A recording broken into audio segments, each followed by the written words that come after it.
પરાઠા એક એવી વાનગી છે ને કે ગમે ત્યારે ખાવ ને તો ટેસ્ટ પણ એટલો સરસ લાગે છે અને વેરાયટીમાં તો કંઈ ન ઘટે, એટલી વેરાયટીના તમે પરાઠા બનાવી શકો છો. મેં ઘણી જાતના પરાઠા તમારી સાથે શેર કર્યા છે અને આજ પણ એક બહુ સરસ પરાઠાની રેસીપી તમારી સાથે શેર કરું છું, જે ક્રિસ્પી પણ એટલા સરસ બને છે, એનું સ્ટફિંગ પણ એક અલગ રીતે જ બનાવ્યું છે કે જેથી આ પરાઠાનો ટેસ્ટ એટલો સરસ આમ વધી જાય છે કે બહારનું પરાઠો તમે ખાવ ને એને કરતાં ઘરે બનાવવાનો તો ટેસ્ટ એટલો જબરજસ્ત આવે છે. તો આજે ફ્લાવરના આપણે પરાઠા બનાવીશું. તો કોલીફ્લાવર છે અને તેને જો દાંડીના ભાગને આપણે કાઢી લેવાનો છે અને આ ફ્લાવરની જે આ રીતે ફૂલ આવે છે તેને અલગ કરી લેવાના છે. તો 500 ગ્રામ જેટલું ફ્લાવર છે. પછી ગરમ પાણીમાં અડધી ચમચી મીઠું નાખીને આ ફ્લાવરને આપણે રહેવા દઈશું. ગેસની ફ્લેમ બંધ રાખવાની છે, પાણી જ ગરમ કરવાનું છે. ત્યાર પછી જો આ રીતે આપણે ફ્લાવર અંદર ઉમેરીએ એટલે તેમાં જે કંઈ જીવાત હોય એ પણ નીકળી જાય અને ફ્લાવર ચોખ્ખું થઈ જાય. 7 થી 8 મિનિટ રહેવા દઈએ. ત્યાર પછી 1 કપ જેટલું દૂધ લેશું.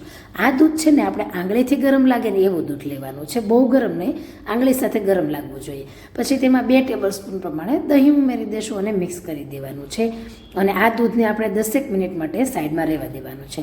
ત્યાર પછી આપણે રોટલીનો લોટ લેવાનો છે 2 કપ પ્રમાણે અને વચ્ચે તેને છે ને આ રીતે જગ્યા કરી દેવાની છે. ત્યાર પછી આપણે 1 ચમચી પ્રમાણે મીઠું ઉમેરી દઈશું અને બેકિંગ પાવડર લેવાનો છે જે 1 ચમચી ઉમેરીશું અને 1/4 ટીસ્પૂન પ્રમાણે બેકિંગ સોડા ઉમેરી દેવાનો છે.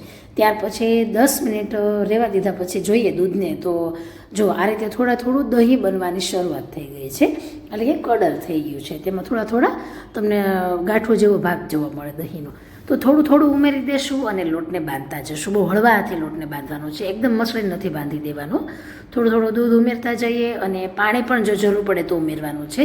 તો અહીં 3 થી 4 ચમચી જેટલા પાણીની જરૂર પડી છે મારે અને આ રીતે ઉમેરતા જવાનું છે.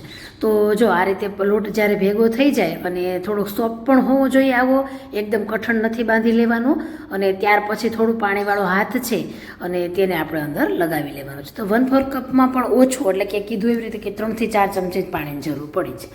10 મિનિટ રહેવા દઈએ. ત્યાર પછી અહીં ફ્લાવર છે એ પણ 10 મિનિટ જેટલો ટાઈમ થઈ ગયો છે તેને, અને આ રીતે એકદમ કોરું થઈ જાય ત્યાર પછી જ આપણે આ પ્રોસેસ કરવાની છે. તો જો તેને તમે ઝીણું સમારી પણ શકો છો અને આ રીતે ચોપરમાં તમે ચોપ પણ કરી શકો છો. તો આ રીતે બધું જ ફ્લાવર મેં 2 બેચમાં સરસ એવું ચોપ કરી લીધું છે અને ત્યાર પછી મેં ટેસ્ટી એવી એક મસ્ત ચટણી આપણે ઉમેરવાની છે. તો જુઓ લીલી આંબલી છે તેની આપણે ચટણી બનાવવાની છે. તો લાલ મરચાં મેં અહીં 3 નંગ જેટલા લીધા છે, 2 તીખી લીલી મરચી અને થોડીક એવી લીલી આંબલી છે.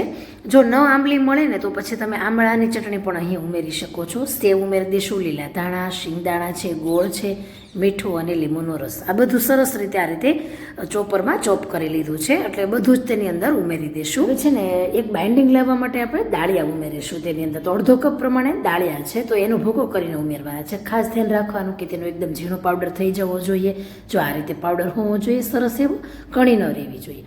પછી અડધી ચમચી પ્રમાણે ગરમ મસાલો, અડધી ચમચી પ્રમાણે શેકેલું જીરું, અડધી ચમચી પ્રમાણે કશ્મીરી મરચું, 1/4 ટીસ્પૂન પ્રમાણે હિંગ ઉમેરી, અડધી ચમચી સંચળ પાવડર ઉમેરીએ. હવે આમચૂર પાવડર છે. જો તમારે ચટણી ન ઉમેરવી હોય અને ખટાશ લાવવી હોય તો પછી થોડા મસાલા ચડિયાતા ઉમેરીને તમે આમચૂર પાવડર ઉમેરી શકો છો. આપણે આમલીની ચટણી ઉમેરી છે જેનાથી ટેસ્ટ બહુ સરસ આવે છે. તો આ રીતે આપણે ઉમેરી દેવાનું છે અને બધું મિક્સ કરી લેવાનું છે. અને જો આ રીતે સરસ એવું હળવે હાથે આપણે મિક્સ કરીએ અને બાઇન્ડિંગ જોઈએ તો સરસ એવું બાઇન્ડિંગ આવી ગયું છે. તો આવી રીતે બાઇન્ડિંગ હોવું જોઈએ અને એકદમ મસ્ત એવું ચટપટું આ સ્ટફિંગ રેડી થઈ ગયું છે. ત્યાર પછી જોઈએ તો લોટ છે એ પણ એકદમ સરસ સોફ્ટ થઈ ગયો છે, કેમ કે આપણે જેમાં બેકિંગ પાવડર, સોડા ઉમેર્યો છે અને દૂધથી લોટ બાંધ્યો છે એટલે એટલો સરસ બની ગયો છે સોફ્ટ. તો થોડુંક એવું આપણે તેલ ઉમેરીને તેને કૂણવી લેવાનું છે. જો આ રીતે તેમાં હવા ભરાશે અને લોટ છે પોતાની જાતે જ પોતાની સાઇઝ લઈ લેતો હોય છે એટલે બહુ સરસ સોફ્ટ પરાઠા બને છે આ રીતે તમે જ્યારે લોટ બાંધો છો ત્યારે. અને જો હવે લોટના આટામણવાળું કરી લેશું અને ત્યાર પછી તેને વણવાનું છે. બને ત્યાં સુધી આ લોટ થોડું મોટું લેજો, કેમ કે પરાઠા હંમેશા થોડા જાડા હોય છે.